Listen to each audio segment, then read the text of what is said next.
दोस्तों स्वागत है आप सभी का हमारे एक और नई वीडियो में। दोस्तों आज की इस वीडियो में बात करेंगे दोस्तों डीडीयू के लिए दोस्तों मोस्ट इंपॉर्टेंट क्वेश्चन के बारे में बात करेंगे। यदि दोस्तों आप बीएचयू आईसीआर की भी तैयारी कर रहे हो तो ठीक है, तो दोस्तों उन सभी बच्चों के लिए यह वीडियो दोस्तों बहुत ही ज़्यादा हेल्पफुल है। यह दोस्तों इकोनॉमी के दोस्तों मोस्ट इंपॉर्टेंट क्वेश्चन है जो दोस्तों बहुत ही बार दोस्तों पूछे जा सकते हैं। ठीक है, ये दोस्तों हमने दोस्तों बहुत ही ज़्यादा छाट कर दोस्तों ये क्वेश्चन मतलब बनाए हैं आप सभी के लिए वीडियो। ठीक है, तो दोस्तों वीडियो को शुरू से अंत तक देखिएगा।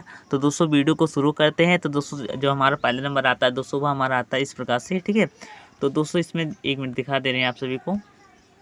हाँ, इधर है। सब्जियों के पौधों में होने वाले प्रमुख दैहिक विकार एवं कार्य। जी हाँ दोस्तों, हर एग्जाम में दोस्तों पूछा जाता है। जैसे मतलब टमाटर में फलों का फटना किसके कारण होता है, तो दोस्तों बोरान की कमी के कारण होता है। तो इस प्रकार से दोस्तों आपका एग्जाम में पूछा जा सकता है फलों का फटना किसके कारण होता है, तो दोस्तों वह होता है हमारा बोरान की कमी कारण। इसी प्रकार से दोस्तों हम देख लेते हैं। ठीक है, क्वेश्चन 10-15 क्वेश्चन इसके बारे में देखते हैं। उसके बाद दोस्तों अगला प्रश्न देखते हैं। ठीक है, तो दोस्तों वीडियो पर बने रहिएगा। अब हमारा अगला आता है दोस्तों टमाटर में भी ये भी होता है हमारा। ठीक है, तो दोस्तों ये एक बार और इस प्रकार से क्वेश्चन पूछा जा सकता है फलों का फटना किस में होता है, तो दोस्तों फलों का फटना दोस्तों टमाटर में भी होता है और लीची में भी होता है। तो इस प्रकार से इसके बाद दोस्तों हमारा अगला आता है दोस्तों फूलगोभी में। तो फूलगोभी में क्या होता है दोस्तों बंठनिंग। तो दोस्तों बंठनिंग किसके कारण होता है, तो दोस्तों यह होता है हमारा नाइट्रोजन की कमी के कारण होता है बंठनिंग। अब इसके बाद दोस्तों हम देख लेते हैं फूलगोभी में वी विटामिन के कारण क्या है, दोस्तों मॉलिब्डेनम की कमी के कारण होता है। मोस्ट इंपॉर्टेंट है दोस्तों डीडीयू के लिए दोस्तों, क्योंकि दोस्तों कल एग्जाम है। ठीक है, तो दोस्तों आज सभी लोग इतना प्रश्न याद कर लीजिए, कम से कम दोस्तों 5 से 10 क्वेश्चन जरूर फंस जाएंगे, कन्फर्म बता दे रहा हूँ। अगर नहीं फंसे तो दोस्तों बता दीजिएगा कमेंट बॉक्स में। ठीक है, तो इसके बाद दोस्तों हमारा अगला प्रश्न जो बनता है हमारा वह बनता है फूलगोभी में भूरा सड़ांध यानी ब्राउनी किसके कारण होता है, या बोरान की कमी के कारण होता है। यानी भूरापन दोस्तों और दोस्तों हमारा बोरान की कमी के कारण होता है।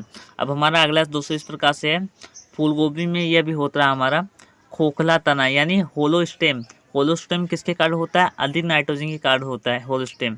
अब इसके बाद दोस्तों गाजर में यह होता है यानी फोर्किंग होता है, या दोस्तों किसके मतलब किसके कारण होता है, यह होता है दोस्तों हमारा कठोर मृदा सतह का होना। इस प्रकार से अब दोस्तों मोस्ट इंपॉर्टेंट है चुकंदर में होता है, यह होता है हमारा हार्ट रोड। ठीक है, यह दोस्तों किसके कारण होता है, यह हमारा होता है बोरान की कमी के कारण वो हार्ट रोड होता है। अब हमारा अगला आता है दोस्तों मोस्ट इंपॉर्टेंट है आलू में हरापन। दोस्तों बहुत ही ज़्यादा मोस्ट इंपॉर्टेंट है, यह दोस्तों सूर्य की किरणों के कारण होता है। अब दोस्तों हरापन का कारण क्या है, सोलेनिन है।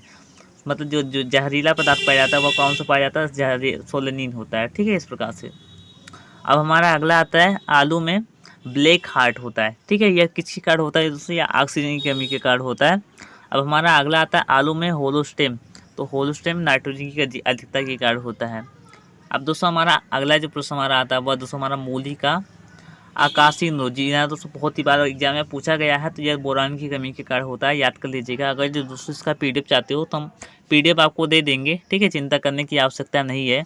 इसके बाद हमारा अगला आता है अमोनियम क्लोराइड में। ठीक है, नाइट्रोजन की प्रतिशत मात्रा कितनी होती है, सॉरी अमोनियम की प्रतिशत मात्रा कितनी होती है हमें बताना। तो दोस्तों अमोनियम क्लोराइड में दोस्तों अमोनियम की प्रतिशत मात्रा 25.5% होती है।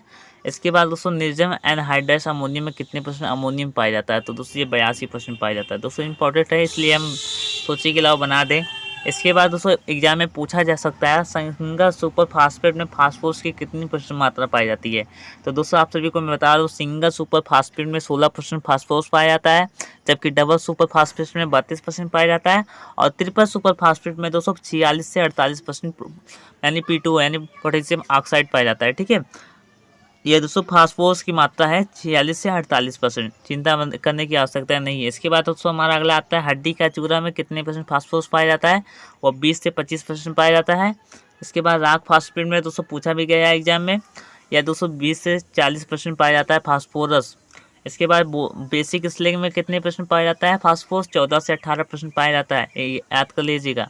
अब इसके बाद दोस्तों हमारा आता है पोटेशियम उर्वरक। तो पोटेशियम उर्वरक में दोस्तों अब दोस्तों पोटास में कितनी परसेंट मात्रा पाई जाती है हमें बताना है। ठीक है, तो दोस्तों म्यूरेट ऑफ पोटास में कितने परसेंट पोटास पाया जाता है, तो 60% पोटास पाया जाता है। यह इंपॉर्टेंट है दोस्तों, बहुत ही बार एग्जाम में पूछा गया बीएचयू आईसीआर डीडीयू। ठीक है, आदि के लिए। अब इसके बाद दोस्तों हमारा आता है पोटेशियम सल्फेट या सल्फेट ऑफ पोटास में कितने परसेंट पाया जाता है, दोस्तों 48 से 50% पोटास पाया जाता है पोटेशियम सल्फेट या सल्फेट ऑफ पोटास में। इसके बाद पोटेशियम नाइट्रेट में कितने परसेंट पोटास पाया जाता है, तो 44% पोटास पाया जाता है और 13% नाइट्रोजन पाया जाता है। इस प्रकार से अब दोस्तों हम देख लेते हैं सिंचाई पानी का मापक। ठीक है दोस्तों, इसके बारे में देख लेते हैं।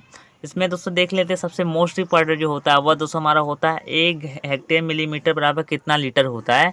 तो दोस्तों यह होता है हमारा 10,000 लीटर होता है। कितना होता है 1 हेक्टेयर मिलीमीटर बराबर 10,000 लीटर होता है। अब इसके बाद दोस्तों हमारा आता है दोस्तों मोस्ट इम्पॉर्टेंट जो है दोस्तों, बहुत ही बार एग्जाम में पूछा गया है, 1 हेक्टेयर सेंटीमीटर बराबर कितना लीटर होता है। तो दोस्तों एक हेक्टेयर सेंटीमीटर में कितना लीटर होता है, लाख लीटर आता है। ठीक है, इस प्रकार से। अब हमारा अगला आता है दोस्तों 1 हेक्टेयर मीटर में कितने जल आते हैं। तो दोस्तों इस प्रकार से हमारा कितना होता है 10 10 के पावर 7 लीटर। इस प्रकार से हमारा अगला आता है दोस्तों 1 एशियर, ठीक है, इंच में कितना क्यूबिक घन मीटर आता है। तो दोस्तों 102.8 क्यूबिक घन मीटर आता है। इसके बाद दोस्तों 1 क्यूबिक घन मीटर बराबर कितना होता है। तो दोस्तों 1000 लीटर होता है। दोस्तों बहुत ही बार एग्जाम में पूछा है 1 घन मीटर बराबर कितना जल होता है, 1000 लीटर होता है, याद कर लीजिएगा। मोस्ट इंपॉर्टेंट है दोस्तों, ठीक है, रेडियो के लिए भी, आईसीआर के लिए भी, अब दोस्तों बीएचओ के लिए भी मोस्ट इंपॉर्टेंट है। इस प्रकार से दोस्तों इसे याद कर लीजिएगा। और ये दोनों तीनों, ठीक है, यह तीनों दोस्तों मोस्ट इंपॉर्टेंट है दोस्तों। यह एग्जाम की दृष्टि के लिए दोस्तों मोस्ट इंपॉर्टेंट है, बहुत ज़्यादा, ठीक है, तो याद कर लीजिएगा। अब दोस्तों आपको पीडीएफ भी दे देंगे, चिंता करने की आवश्यकता नहीं है। अब दोस्तों यंत्रों के बारे में देख लेते हैं।